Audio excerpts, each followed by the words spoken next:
मित्रों, मेरे प्यारे बच्चों, मैं अपने चैनल में आपका हृदय से स्वागत करता हूं।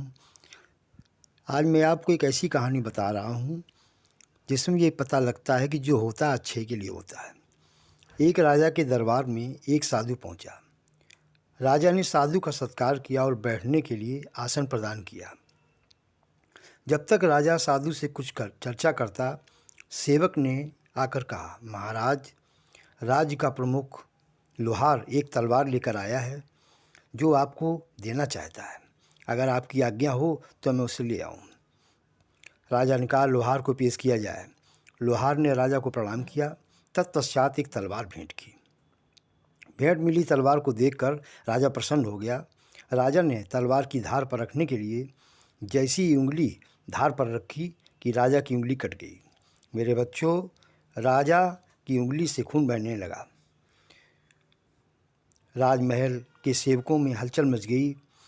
कोई औषधि लेने दौड़ा तो कोई पट्टी लेने दौड़ा। वहाँ उपस्थिति साधु कुछ देर शांत रहा, फिर बोला, कोई बात नहीं महाराज, जो होता है अच्छे के लिए ही होता है।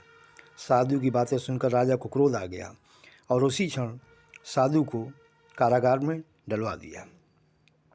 यथासंभव राजा का उपचार किया।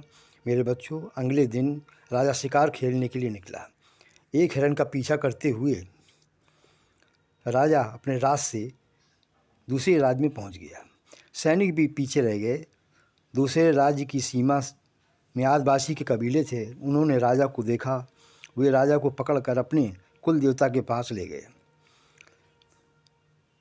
वो कुल देवता पर उसकी बलि चढ़ाना चाहते थे। राजा घबरा गया और ईश्वर से प्रार्थना करने लगा। मेरे बच्चों, जैसे ही पुरोहित ने बलि के लिए राजा का परीक्षण किया और उसने उंगली में बंधी हुई पट्टी देखी, उसी समय उसने कहा, यह खंडित मानव है, इसकी बलि नहीं दी जा सकती। राजा को वहाँ से भगा दिया गया।